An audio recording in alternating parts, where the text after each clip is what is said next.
The American, Chapter 4, A Shorthand Missile Tale by Matthew C. McLean. By the way, you probably noticed by now, but the French accents in this are terrible, for which I apologize. Shut up, old man, said the thug in the balaclava, apparently the trio's leader. I could see Simon bristle at having such rudeness displayed in his place of business. My own smile faded. Along with the fat one blocking the door, Balaclava's words were designed to intimidate, which made their intent clear. Crossing the distance with his finger still pointed at me, he added, "Get up." I made to rise from the table, a good little sheep before the wolves. It was a sin against God and good cooking, but halfway to standing, I threw the plate at Balaclava like a frisbee.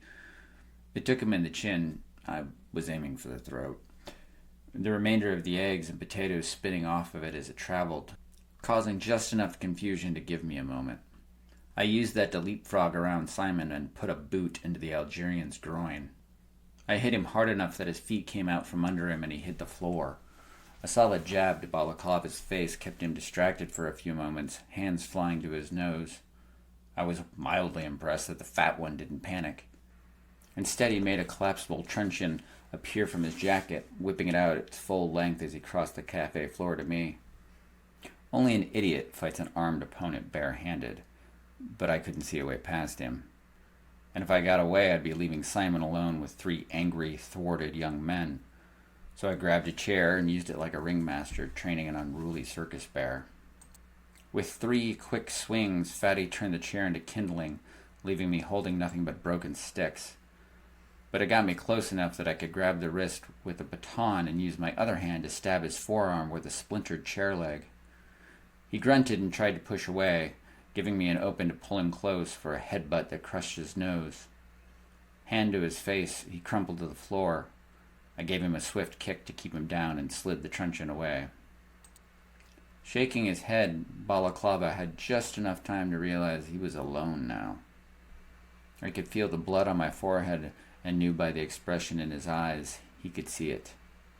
Displaying an intelligence that I wouldn't have given him credit for, he ran for the door. I tripped him and picked up a chair by its back in one motion, swinging it around to pin him to the floor by his neck just as he rolled over. I made to sit on it, causing Balaclava's eyes to widen, but I only squatted over him, holding it in place with my crossed forearms. "I'm up," I said to him, trying to sound casual through the blood pumping in my ears. I leaned forward a bit on the chair, pressing the stretcher into his throat. "What can I do for you?" A small amount of spittle erupted from his lips before I let the chair's pressure off of his throat, causing the back stretcher to push into his belly. He glared at me even as his eyes bulged. He made to say something, but it came out as half a laugh as his eyes dodged behind me. I went to move, but a loud crack beat me to it. Glancing over my shoulder, I saw Simon standing over the Algerian. He held the truncheon that he had just used to brain the younger man, keeping him on the floor. I smiled my thanks.